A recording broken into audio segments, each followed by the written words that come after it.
Hi friends, welcome to நல்லதொரு வீணை channel.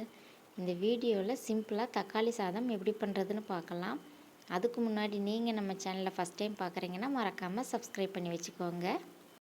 தக்காளி சாதம் செய்ய குக்கரில் 3 ஸ்பூன் அளவு எண்ணெய் சேர்த்துக்கலாம். எண்ணெய் சூடானதும் 2 கிராம்பு, ஏலக்காய், ஒரு அன்னாச்சிப்பூ, 3 சின்ன துண்டு பட்டை, அரை ஸ்பூன் சோம்பு, ஜீரகம், கொஞ்சமாக மிளகு, 2 பிரியாணி இலையை சேர்த்து நல்லா பொரிய விட்டுறலாம். அடுத்ததாக இதில் 3 வெங்காயத்தை சேர்த்து நல்லா வதக்கி எடுத்துக்கலாம்.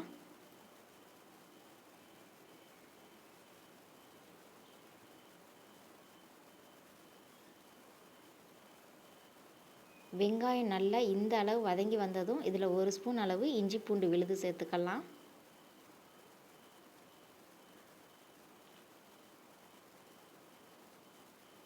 இஞ்சி பூண்டோட பச்சை வாசனையெல்லாம் போனதுக்கப்புறமா நல்ல பெரிய சைஸில் ஒரு 4 தக்காளி பழம் சேர்த்துக்கலாம். அது கூடவே அரை ஸ்பூன் அளவு உப்பு சேர்த்து நல்லா கலந்து விட்டுறலாம்.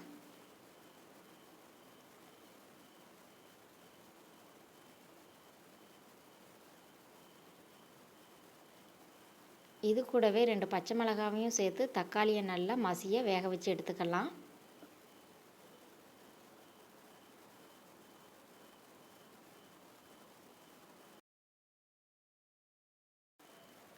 தக்காளி நல்லா வதங்கி வந்ததுக்கப்புறமா உங்களோட காரத்துக்கு ஏற்ப மிளகாய்த்தூள், அரை ஸ்பூன் அளவு கரம் மசாலா, கொஞ்சமாக மஞ்சள் தூள் சேர்த்து அதோட பச்சை வாசனை எல்லாம் போகிற அளவு நல்லா வதக்கி விட்டுக்கலாம்.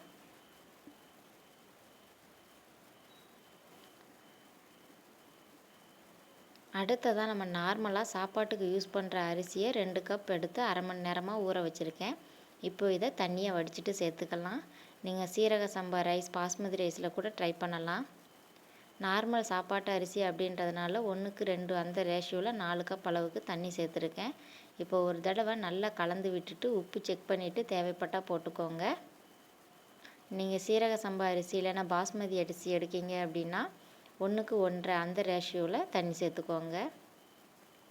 நல்லா இந்த மாதிரி தண்ணி தளன்னு கொதித்து வந்ததுக்கு அப்புறமா இதில் கொஞ்சமாக கட் பண்ண மல்லி இலைகளை சேர்த்துக்கலாம். அது கூடவே 1 ஸ்பூன் அளவு நெய்யும் சேர்த்து நல்லா கலந்து விட்டுறலாம்.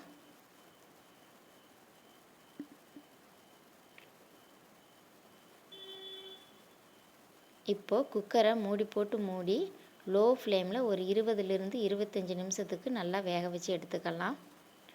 நீங்கள் விசில் வச்சு எடுக்கீங்க அப்படின்னா நார்மலாக உங்கள் ரைஸுக்கு எத்தனை விசில் விடுவீங்களோ அதுக்கேற்ப வச்சு எடுத்துக்கோங்க.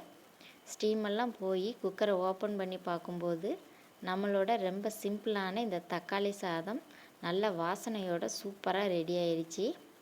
அரிசியும் நல்லா வெந்து ஒன்றோட ஒன்று ஒட்டாமல் அடி பிடிக்காமல் எவ்வளோ அழகாக வந்திருக்குன்னு பாருங்கள். நான் சொன்ன மாதிரி இப்படி ஒரு தடவை ட்ரை பண்ணி பாருங்கள். டேஸ்ட்டும் சூப்பராக இருக்கும். இந்த வீடியோ உங்களுக்கு பிடிச்சதுன்னா லைக் பண்ணுங்கள், ஷேர் பண்ணுங்கள். மறக்காமல் நல்லதொரு வீணை சேனலுக்கு சப்ஸ்கிரைப் பண்ணி கூடவே அந்த பெல் ஐக்கானை கிளிக் பண்ணி வச்சுக்கோங்க. தேங்க்யூ.